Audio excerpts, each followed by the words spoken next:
नमस्कार, मी ईशा जगताप. हितगुजमध्ये आपलं स्वागत आहे. आजच्या धकाधकीच्या धावपळीच्या जीवनात आपण आपली सर्वात मोठी संपत्ती जपायलाच विसरतो. त्यासाठी आपल्याला वेळच मिळत नाही. ही संपत्ती म्हणजे आपलं आरोग्य. म्हणूनच या धकाधकीच्या आयुष्यातून आपण जरा विश्रांती घेऊन या हितगुज विशेष कार्यक्रमातून तज्ञांशी सुदृढ आरोग्याबाबत हितगुज करतो आणि त्यांच्याकडून विविध आजारांची माहिती मिळवून या आजारांवर मात करण्याचं बळ मिळवतो. आज आपण जाणून घेणार आहोत हृदयविकाराबद्दल सर्व काही. प्रेक्षक हो, आजचा हा आपला कार्यक्रम लाईव्ह आहे, त्यामुळे स्क्रीनवर दिलेल्या संपर्क क्रमांकावर आपण संपर्क साधून थेट तज्ञांशी चर्चा करू शकता आणि जे काही तुमच्या मनात हृदयविकाराबद्दल प्रश्न असतील, शंका असतील, त्या आपल्या तज्ञांसोबत चर्चा करू शकता, त्यांना विचारू शकता आणि आपल्या प्रश्नांची उत्तरं मिळवू शकता. आजच्या या आपल्या कार्यक्रमात आपल्याला मार्गदर्शन करण्यासाठी सहभागी झालेले आहेत डॉक्टर सीमा अजय नक्षणे गवळी. नमस्कार मॅडम, कार्यक्रमात आपलं स्वागत आहे. नमस्कार. उपलब्ध माहितीनुसार सीमा मॅडम या संपूर्ण उत्तर महाराष्ट्रातील पहिल्या महिला हृदयरोग तज्ज्ञ आहेत. त्या मूळच्या नाशिक जिल्ह्यातील सिन्नरच्या. त्यांनी त्यांचं शालेय शिक्षण सिन्नरच्या जनता विद्यालयातून पूर्ण केलं, तर MBBSचं प्रशिक्षण मुंबईतील सेठ गोवर्धन दास सुंदरदास वैद्यकीय महाविद्यालय आणि KEM रुग्णालयातून 2005 साली पूर्ण केलं. त्यानंतर मुंबईतील ग्रँट मेडिकल कॉलेज आणि सर JJ ग्रुप ऑफ हॉस्पिटल्समधून 2009 साली त्यांनी मेडिसिन या विषयात स्पेशलायझेशन करून MD मेडिसिनची पदवी मिळवली. तसंच KEM रुग्णालयातून DM कार्डिओलॉजीचं प्रशिक्षण त्यांनी पूर्ण केलं. विशेष म्हणजे यावेळी त्यांनी सुवर्ण पदक पटकावलं. त्यानंतर KEM रुग्णालय, बडोद्यातील SBKS मेडिकल कॉलेज, सुमनदीप विद्यापीठ इथल्या कार्डिओलॉजी डिपार्टमेंटमध्ये त्यांनी सहाय्यक प्राध्यापक म्हणून काम केलं. नाशिकमधील वॉकहार्ट रुग्णालयात कन्सल्टंट कार्डिओलॉजिस्ट म्हणून देखील त्यांनी कार्यभार सांभाळला. 2020 साली premium heart and kidney care क्लिनिकची स्थापना करून त्यांनी एकाच छताखाली हृदयरोग तज्ज्ञ आणि किडनी विकार तज्ज्ञांची सेवा नाशिककरांसाठी उपलब्ध करून दिली. सध्या त्या नाशिक येथील अशोका मेडिकवर रुग्णालयात सिनियर कन्सल्टंट इंटरव्हेन्शनल कार्डिओलॉजिस्ट म्हणून कार्यरत आहेत. प्रेक्षक हो, मी पुन्हा एकदा सांगते की आजचा आपला हा कार्यक्रम लाईव्ह आहे आणि आपण आज स्क्रीनवर दिलेल्या संपर्क क्रमांकावर संपर्क साधून थेट तज्ञांशी चर्चा करू शकता. आपल्या मनात हृदयविकाराबाबत ज्या काही शंका असतील, प्रश्न असतील, त्या तज्ञांना विचारू शकता आणि आपली सगळी उत्तरं मिळवू शकता. आता आपण आजच्या चर्चेला सुरुवात करूया. मॅडम, खरं तर आज जगभरात आणि आपल्या देशभरात नंबर 1 सायलेंट किलर किंवा किलर म्हणून हृदयविकारांकडे पाहिलं जातं. हे हृदयविकार आपल्याला का जडतात? काय कारणं असतात त्यामागे? तुम्ही अगदी बरोबर बोललात. हृदयविकार जगभरात आणि भारतातही जवळपास 25% मृत्यूंसाठी जबाबदार ठरतो. म्हणजे सर्वाधिक मृत्यूंसाठी हृदयरोग जबाबदार ठरतो आणि म्हणूनच त्याला नंबर 1 किलर आकडा फार मोठा आहे. येस. तर हा हृदयविकार कशामुळे होतो? तर हृदयविकार होण्यासाठी जबाबदार असलेल्या कारणांची आपण 2 गटामध्ये विभागणी करू शकतो. त्याला आपण रिस्क फॅक्टर्स म्हणतो. तर त्यामध्ये नॉन मॉडिफायबल रिस्क फॅक्टर्स म्हणजे ज्याला आपण काही करू शकत नाही किंवा जे आपल्या कंट्रोलमध्ये नाही आहेत. तर त्यामध्ये येतं वाढतं वय.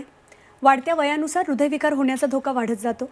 त्यानंतर तुमच्या फॅमिलीमध्ये जर हृदयविकाराची हिस्ट्री असेल, म्हणजे तुमच्या फॅमिलीतील तुमचे जे फर्स्ट डिग्री रिलेटिव्ह, तुमचे आई वडील किंवा सख्खी भावंड यांना, पुरुषांना वयाच्या 55च्या खाली आणि स्त्रियांमध्ये 65 वयाच्या खाली जर हृदयविकार झालेला असेल किंवा हार्ट अटॅक येऊन गेलेला असेल, तर त्यांच्या मुलांना किंवा त्या सख्ख्या भावंडांना सुद्धा त्यांच्या इतकीच 50% रिस्क असते हृदयविकार होण्याची. आणि भारतीय वंश, आपण भारतीय आहोत, हाच एक जगभरामध्ये हृदयविकार होण्यासाठी रिस्क फॅक्टर मानला जातो. इतके जास्त आपण भारतीय हृदयविकारासाठी प्रोन आहोत. ओके. तर हे झाले नॉन मॉडिफायबल रिस्क फॅक्टर. परंतु मॉडिफायबल रिस्क फॅक्टर म्हणजे ज्या गोष्टीसाठी आपण काहीतरी करू शकतो, ज्यांच्या कंट्रोलमध्ये आणणं हे आपल्या हातात आहे. त्यामध्ये सगळ्यात महत्त्वाचं आणि नंबर 1 म्हणजे उच्च रक्तदाब किंवा high blood pressure. Okay.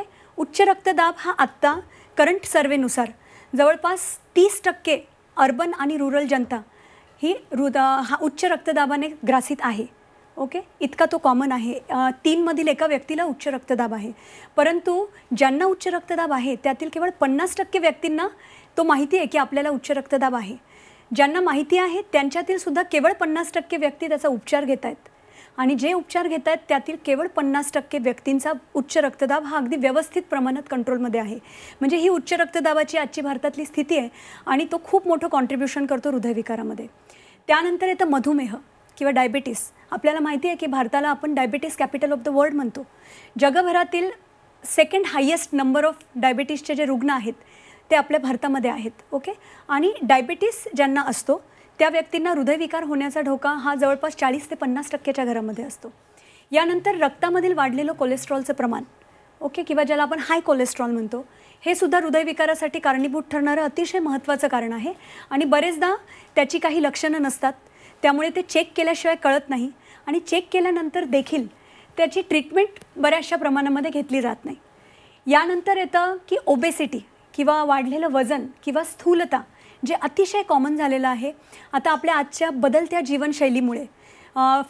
Lack of physical activity, ज्याला आपण म्हणतो की बैठी जीवनशैली, व्यायामाचा अभाव, ओके, यामुळे दिवसेंदिवस. आणि अतिशय महत्त्वाचं म्हणजे आहार. ओके.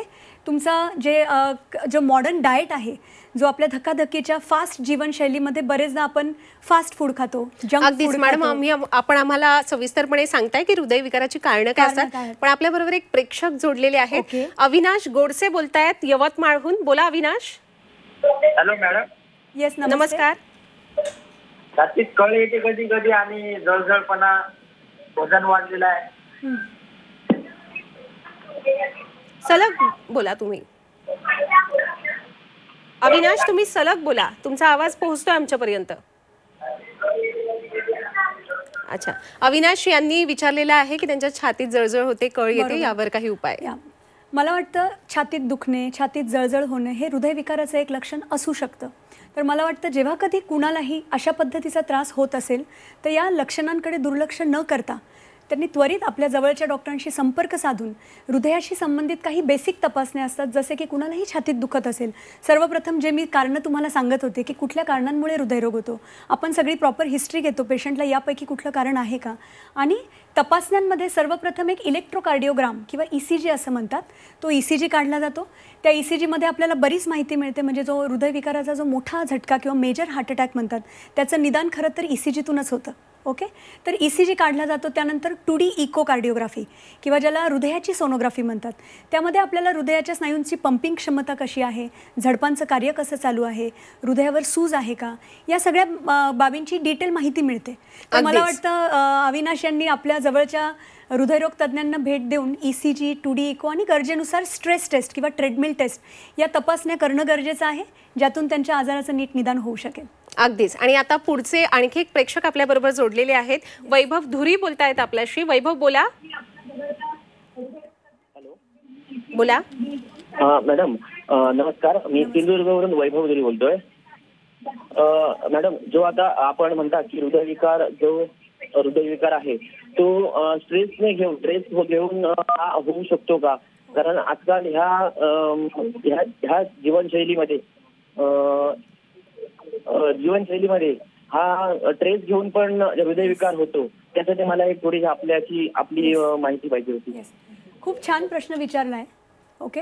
अतिशय महत्त्वाचा. ॲक्च्युली 2004 साली इंटरहार्ट नावाचे एक खूप मोठा जागतिक अभ्यास झाला होता की हृदयविकारासाठी कुठले घटक कारणीभूत आहेत. त्यामध्ये जवळपास 15,000 रुग्णांची जगभरातील 52 देशांमधून हार्ट अटॅक आलेल्या 15,000 रुग्णांची तपासणी केली गेली आणि त्यांच्यामध्ये कारणं शोधली गेली की यांना कुठले कुठले घटक होते.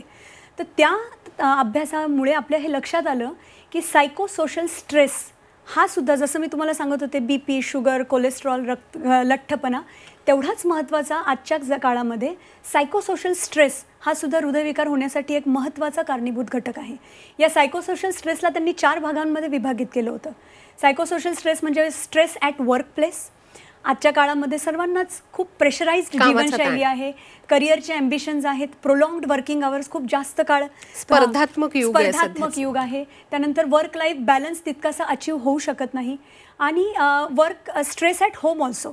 बरेचदा तुमचे इंटरपर्सनल रिलेशनशिप या धकाधकीच्या जीवनात तितकेसे छान पद्धतीने हँडल न झाल्यामुळे सुद्धा स्ट्रेस निर्माण होतो. त्यानंतर फायनान्शियल स्ट्रेस हा अतिशय इम्पॉर्टंट फॅक्टर मानला गेला. हा प्रत्येकाच्या आयुष्यामध्ये कधीतरी येतो. आणि या व्यतिरिक्त मेजर लाईफ इव्हेंट्स, बरेचदा कुठली मोठी घटना तुमच्या आयुष्यामध्ये घडून गेली असेल तर ती सुद्धा तुमच्या हृदयावर तेवढाच इम्पॅक्ट करते.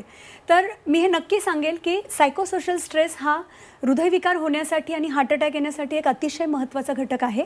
आणि त्यासाठी स्ट्रेस मॅनेजमेंट हे आजकाल हृदयविकार टाळण्यासाठी ज्याबद्दल आपण नंतर बोलणार आहोत हे अतिशय महत्त्वाचं मानलं जातं. अगदीच. पुढील आपल्याला फोन आलेला आहे रोशन यांचा, जे अकोल्याहून बोलतायत. बोला रोशन.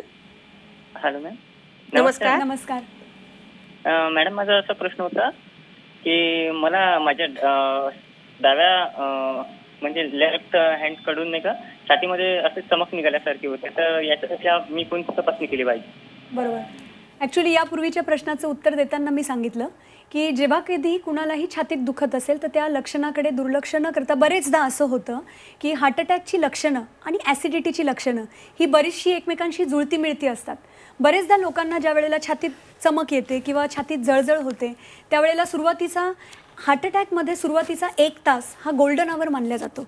या गोल्डन आवरमध्ये बरेच लोक हे ॲसिडिटी झाली असेल किंवा मी या हाताने वजन उचललं त्यामुळे मला हा त्रास झाला असेल, अशी नानाविध तर्कवितर्क किंवा कारणं शोधत तो गोल्डन आवर बरेचदा वेस्ट होतो.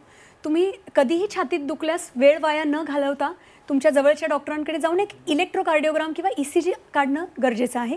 त्या ECGतून आपल्याला बरीच माहिती मिळून जाते आणि जसं मी सांगितलं त्यानंतर पुढील तपासण्या डॉक्टरांच्या सल्ल्याने 2D इको, स्ट्रेस टेस्ट, गरजेनुसार कोरोनरी अँजिओग्राफी हे सुद्धा सगळं करावं लागू शकतं.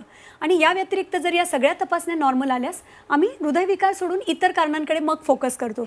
आजकालच्या जीवनामध्ये vitamin D deficiency, vitamin B12 deficiency यांच्यामुळे सुद्धा अशातले पेन्स होऊ शकतात. तर डॉक्टरांकडे जाऊन डिटेल इव्हॅल्युएशन करणं गरजेचं आहे. अगदीच. आता पुढचा फोन आहे दादासाहेब कदम यांचा, कराडहून. बोला दादासाहेब. हॅलो. नमस्कार. बोला. माझं वय 75 आहे. अच्छा. मी 2D इको टेस्ट केले. मी कराडवरून बोलतोय. माझं वय 75 आहे. मी 2D इको तपासणी केलेली आहे. अच्छा. आणि मला डॉक्टर असे म्हणतात की ऑपरेशन केलं पाहिजे. ओके. तर माझं म्हणणं असं आहे की जर औषध उपचारानं बरं होत असेल तर म्हटलं नेमकं काय झालंय, तर डॉक्टर म्हणले तुमची हृदयाची जी पडवी आहे झडप हॉल्व ती म्हातारी झालेली आहे, तर ऑपरेशनचीच गरज आहे. आणि माझं म्हणणं असं आहे की जर औषधानं बरं होत असेल तर मी औषध उपचार घ्यायला तयार आहे. अच्छा दादासाहेब, आपला प्रश्न आमच्या लक्षात आलेला आहे. मॅडम काय सांगाल तुम्ही त्यांना? मला असं वाटतं दादासाहेब हे म्हणत होते की त्यांची हृदयातील झडप किंवा ज्याला इंग्रजीत आपण व्हॉल असे म्हणतो ती वयोमानानुसार खराब झालेली आहे. तर त्याला आता कुठली झडप खराब झाली आहे आपल्या हृदयामध्ये? ॲक्च्युली मी अगदी एक थोडक्यात बेसिक माहिती देईल की आपल्या हृदयामध्ये 4 कप्पे असतात. हे आपण शालेय जीवनापासून शिकलो आहे की वरचे 2 कप्पे ज्यांना एट्रिया म्हणतात, खालचे 2 कप्पे ज्यांना व्हेंट्रिकल्स म्हणतात. या 2 कप्प्यांमधील दरवाजा म्हणजे झडप. अच्छा. तो दरवाजा उघडला म्हणजे झडप उघडली की रक्त हे वरच्या कप्प्यातून खाली येतं आणि ती झडप पुन्हा बंद झाली म्हणजे तो दरवाजा पुन्हा बंद झाला की रक्त मागे येत नाही, ते पुन्हा पुढे जातं. तर अशा प्रकारे आपल्या हृदयामध्ये 4 झडपं असतात. ओके. तर वयोमानानुसार झडप खराब होण्यामध्ये सगळ्यात जी डाव्या बाजूचा खालचा कप्पा आणि खालच्या कप्प्यापासून निघणारी महाधमनी ज्याला एओर्टा म्हणतात, त्या लेफ्ट व्हेंट्रिकल आणि एओर्टा यांच्यामध्ये असलेली एओर्टिक व्हॅल्व किंवा जी झडप आहे ती वयोमानानुसार खराब होते. आणि ती झडप जास्त प्रमाणात खराब झाली असेल आणि पेशंटला त्याच्याशी संबंधित जर लक्षणं येत असतील, जसं की चालताना दम लागणे, चालल्यानंतर डोळ्यासमोर अंधारी येणे किंवा चक्कर येऊन पडणे किंवा छातीत दुखणे, तर अशी लक्षणं असतील आणि झडप जास्त प्रमाणात खराब झालेली असेल आणि जर तुमच्या हृदयरोग तज्ज्ञांनी तुम्हाला सांगितलं असेल की ती झडप ऑपरेशन करून बदल करण्याची गरज आहे, तर तीच त्याची योग्य ट्रीटमेंट आहे. कारण तो स्ट्रक्चरल प्रॉब्लेम आहे आणि केवळ गोळ्या औषधांनी तो करेक्ट होऊ शकत नाही. अच्छा. आता आपल्या बरोबर जोडलेले आहेत प्रदीप पुण्याहून. बोला प्रदीप. हा मॅम, मला ना हृदय हे ना बीपीचा इश्यू आहे 2 वर्ष झाला. हो बोला मॅडम. हॅलो. येस. हो, तुमचा प्रश्न पोहोचलाय आमच्यापर्यंत. मॅडम काय सांगाल आपण त्यांना? बीपी बद्दल आता मला त्यांचं वय माहिती नाही. बीपी बद्दल आपण बोलत होतो की बीपीला सायलेंट किलर असं म्हणतात. ओके प्रदीप, आपण बोलताय का पुढे? आपलं वय सांगा मॅडम ना. मॅडम माझं वय आहे ना 40 वय. अच्छा, बरोबर. आणि आपला प्रश्न काय आहे?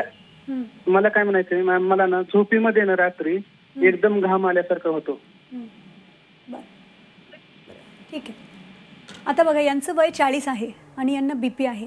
जसं मी सांगितलं की तरुणांमध्ये देखील आजकाल ब्लड प्रेशर खूप कॉमन, म्हणजे गेल्या 2 दशकांमध्ये उच्च रक्तदाबाचं प्रमाण, हे उच्च रक्तदाब हा पूर्वी जेव्हा आपण लहान होतो त्यावेळेला आपल्या आईवडिलांना 50 नंतर उच्च रक्तदाबाचा त्रास होत असेल, परंतु गेल्या 2 दशकांमध्ये ही सिच्युएशन खूप झपाट्याने चेंज झालेली आहे.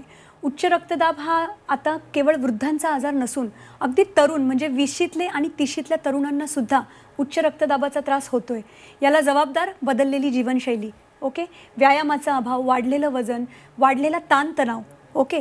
तर तरुणांमध्ये उच्च रक्तदाबाचं जेव्हा आम्ही निदान करतो त्यावेळेला सगळ्यात महत्त्वाचं म्हणजे बरेचदा त्या निदानाचा स्वीकार केला जात नाही पेशंटकडून. कारण जेव्हा आम्ही त्यांना सांगतो की तुम्हाला उच्च रक्तदाब आहे आणि तुम्हाला त्यासाठी जीवनशैलीतील बदलांव्यतिरिक्त रेग्युलर पद्धतीने गोळ्या देखील घ्याव्या लागतील, तेव्हा सर्वप्रथम एक डिनायल की नाही, मला एवढ्या कमी वयामध्ये BP कसा लागला, किंवा म्हणजे मी आत्तापासून गोळी घेऊ का, किंवा माझ्या शरीराला BPच्या गोळीची सवय लागेल का, किंवा BPच्या गोळ्या घेऊन माझ्या किडन्या डॅमेज होतील का, असे नानाविध गैरसमज लोकांच्या मनात आहेत. तर यांच्या प्रश्नाने ही खूप चांगली संधी दिली आहे मला की तरुणांमध्ये ब्लड प्रेशर अतिशय कॉमन झालेलं आहे. ब्लड प्रेशर निघाल्यास मला वाटतं त्या निदानाचा आपण स्वीकार करायला हवा, कारण जसं मी सांगितलं की ऑलमोस्ट 30% ऑफ अर्बन पॉप्युलेशन, आपल्या शहरी भागातील 30% लोकांना उच्च रक्तदाबाचा त्रास आहे. तो असल्यास योग्य ती ट्रीटमेंट घेऊन उच्च रक्तदाब कंट्रोलमध्ये ठेवणं अतिशय गरजेचं आहे. त्याला सायलेंट किलर यासाठी म्हणतात की त्याची विशेष लक्षणं नसतात आणि त्याने नकळत आतल्या आत BP जर वाढलेला राहिला आणि तुम्ही काही ट्रीटमेंट घेतली नाही तर मेंदूच्या नसा, हृदयाच्या नसा, किडनीच्या नसा, डोळ्यांमधील रक्तवाहिन्या यांच्यावर त्याचे दुष्परिणाम होऊन नंतर मग आपल्याला पॅरालिसिसचा अटॅक किंवा अर्धांगवायू, त्या हार्ट अटॅक किंवा किडनी खराब होणे किंवा डोळ्यांमधील रक्तवाहिन्या खराब होऊन तुमची दृष्टी कमी होणे, असे त्याचे लॉंग टर्म परिणाम भोगावे लागतात. तर मी यांना सांगेल की त्यांचा BP डॉक्टरांच्या सल्ल्याने त्यांनी योग्य त्या गोळ्या घेतल्या पाहिजे. कमी वयामध्ये, आता यांचं वय 40 आहे, परंतु अगदी 20 आणि 30 जेव्हा लोकांना उच्च रक्तदाबाचा त्रास होतो त्यावेळेला आम्ही इतर काही कारणास्तव हा BP वाढलेला आहे का, म्हणजे BPचं ॲक्च्युली उच्च रक्तदाबाचं 2 याच्यामध्ये आम्ही डिवाईड करतो. प्रायमरी हायपरटेन्शन म्हणजे कुठलंही कारण नाही आहे परंतु BP वाढलेला आहे, आणि सेकंडरी हायपरटेन्शन म्हणजे कुठल्या तरी कारणास्तव किंवा कुठल्या तरी प्रॉब्लेममुळे त्यांचा BP वाढलेला आहे. त्यासाठी वेगवेगळ्या, जसं किडनीच्या नसा चोक झाल्याने देखील BP वाढू शकतो. हृदयातून निघणारी महाधमनी जन्मतः चोक असल्याने, त्याला कोऑक्टेशन ऑफ एओर्टा असे म्हणतात, त्याने देखील BP वाढतो. तर कमी वयाच्या रुग्णांमध्ये आम्ही सर्व तपासण्या करत असतो त्याचं काही कारण आहे का हे शोधण्यासाठी. तर तशा तुमच्या योग्य त्या तपासण्या देखील तुम्ही तज्ज्ञांकडून करून घ्यायला हव्यात. आणि जो रात्री घाम फुटतो हे वाढलेल्या BPचं लक्षण असू शकतं.